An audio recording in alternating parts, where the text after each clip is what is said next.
What you're about to see is a Channel 4 News exclusive. Good morning, everyone. Welcome to the Economy Today. My name is Misal El Wali. This is Sonia Mayo, and today we're having this Bullard. Hello. Good morning. How are you today? Good morning. Hello. How are you doing? Thank you for having me. Thank you so much for coming. Yeah. We have some questions that we want to ask you from our Twitter audience. First, can you tell us something about your background? Of course. Of course, yeah. Well, I was born and raised in Forest Lake, Minnesota. I then went to St. Cloud University in 1984, where I studied economics and quantitative methods and information. And after that, I took my PhD in economics in the Indiana State University. Nice. Sounds interesting.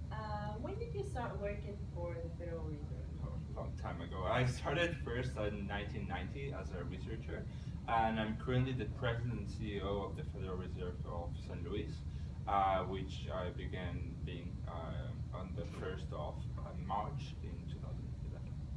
Interesting.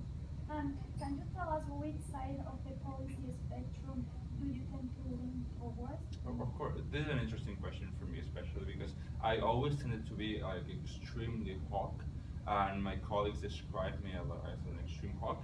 But during the recent years and due to the financial crisis, I've switched my policy spectrum towards more hawkish-like or even centrist. Though stable inflation is still one of my main goals, after the recession, I believe focusing on GDP back towards potential and unemployment down became more immediate goals. Great. So we posted on our page on Twitter that we will be having you in our show, and we received so many questions from our followers, and we'd be very glad if you can answer some of them. Of course. First of all, what do you see as the biggest threat in the economy in the coming years? Of course. Well, I believe the greatest challenge in the current economy is to achieve the target level of inflation. We're seeing this in the United States, where it's being hard to achieve the 2% level, despite the extreme easing that the Reserve is carrying out. And we're seeing this throughout countries, throughout the developed world, Europe, Japan, and other countries. So I would say inflation, definitely. You have a talk about the economic easing. Can you tell us what was your position during the economic crisis about quantitative easing? Of course, during the financial crisis, I was a big supporter, extreme supporter of the quantitative easing. During the first two rounds, I voted in favor of it, and I supported even against some of my colleagues. However, I prefer to use smaller, slow changes in monetary policy, like changing the federal funds rate, to slowly push the economy versus the shock and awe approach that others were arguing for. Nevertheless, during the third round of quantitative easing, I was not able to vote because I was not a voting member of the FOMC then, but I would have opposed it because I believed it it made it more difficult to achieve the inflation target.